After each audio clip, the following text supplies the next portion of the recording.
My name is Ted Rhodes, and I'm running for election to Ormond Beach City Commission Zone 3, and this includes Tomoka Oaks. I'm running against the incumbent, Kristin Deaton, and I decided to run because I believe that I can represent the residents of Tomoka Oaks better than Kristin Deaton has. Now remember the name Triumph Oaks. That's the name of the developer of the Tomoka Oaks Reserve, and that's the planned development on the golf course. Many Tomoka Oaks residents regard Kristin Deaton pretty well due to her no vote against the development on March 24th commission meeting, and that was held earlier this year. Now, Kristin Deaton's campaign has so far raised $35,000 to defeat me in this campaign. And most of that money came from wealthy elites, special interests, and real estate developers. So it's fair to ask, did Kristin Deaton go the extra mile to protect Tomoka Oaks? Or was her no vote merely political posturing? Now, there's no way to know for sure, but we can observe her actions.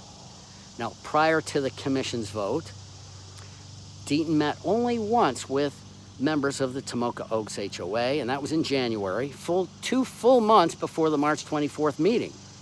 And during the next 4 weeks, Deaton fell silent.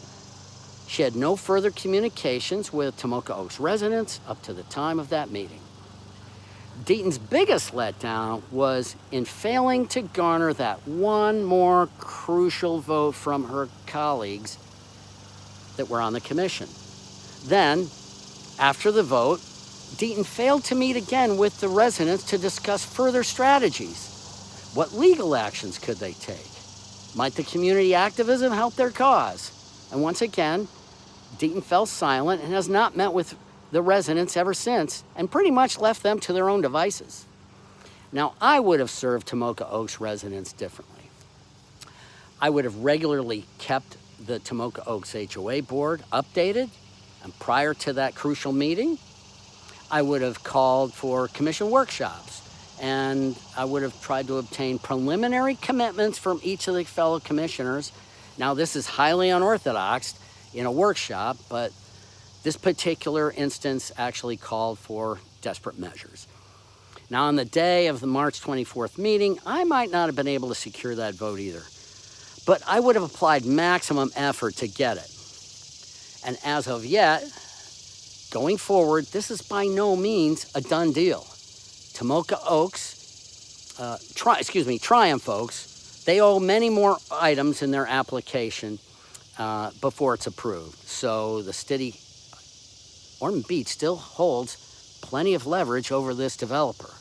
All right, they have yet to submit an environmental resource permit, a consumptive use permit, a stormwater permit, and all these need to come from the St. Johns River Water Management District. And also the developer must submit a traffic study. Now, most residents I spoke with, they seemed open-minded to listen to another candidate such as myself. So once elected as commissioner of Zone 3, I will make this pledge to Tomoka Oaks residents. I will meet with you regularly to keep you apprised of any new developments. I will oppose every variance, waiver, zoning adjustment, and easement application. I will scour their traffic and flood studies, and I will search every state, federal, DOT, and EPA regulation for the slightest error. If necessary, I will join you on your protests on courthouse steps with placards and bullhorns. If so much of a comma is out of place, I intend to play hardball until we get concessions for a smaller footprint. And I'm dubious of any study that approves an increased volume of another 1,000 cars squeezing through the 2 lanes of Tomoka Oaks Boulevard. Let's get real. Now, we know from experience that when a developer pays for their own study, they usually get the outcome they paid for. This is a conflict of interest. Instead, I will propose that the city selects the firm and then withholds the name of the firm from the developer until after the study is published.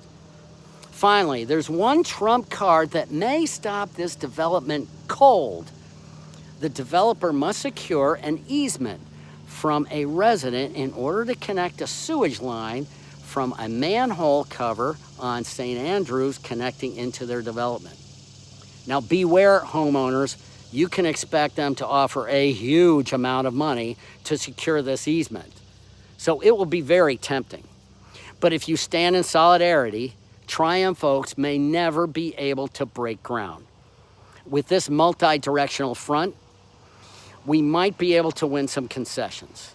Now, if you like this video, please hit that like button, subscribe to my channel for more videos, and you're all welcome to comment below. And by doing this, you'll see more details on my platform and how I will represent you to guard against irresponsible growth. Thanks for watching.